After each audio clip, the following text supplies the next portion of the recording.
Dans cette série, on a interrogé la promesse de sécurité de Netanyahou. Mais il a confié un pan entier de cette promesse à un homme, Itamar Ben-Gvir, ministre de la Sécurité nationale, responsable de la police. Ben-Gvir a fait campagne sur un slogan, restaurer la sécurité personnelle des citoyens. 3 ans plus tard, qu'en est-il de cette promesse? Commençons par les femmes. Les chiffres viennent de l'Observatoire israélien du féminicide et du Centre de recherche de la Knesset. 2025 a été l'année la plus meurtrière pour les femmes depuis le début des décomptes. 44 femmes tuées, dont 34 féminicides. Une hausse de 48% en un an.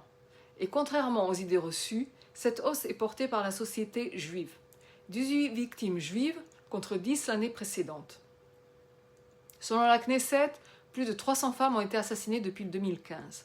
Plus d'un tiers des victimes récentes avaient déjà déposé plainte pour violences domestiques. Pour la première fois, l'arme à feu est devenue l'arme la plus utilisée pour tuer les femmes. Dans la société arabe, ce sont des armes illégales, celles que la police du ministre Ben-Gvir est censée traquer. Dans la société juive, ce sont souvent des armes enregistrées, détenues légalement par les agresseurs. 2 failles différentes, un même résultat, les signaux existaient, personne n'a protégé ces femmes.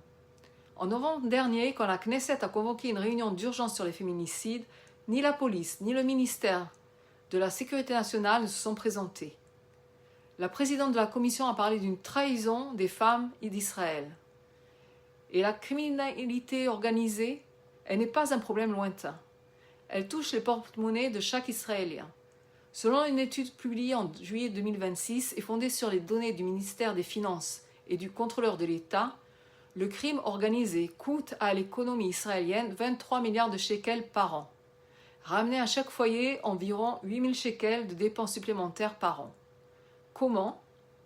Dans la construction, le racket représente jusqu'à 5% du budget des projets et se répercute sur le prix des logements. Dans l'agriculture, plus de 90% des agriculteurs de Galilée orientale et du Negev déclarent avoir subi menaces ou extorsions. Résultat, les fruits et les légumes deviennent plus chers.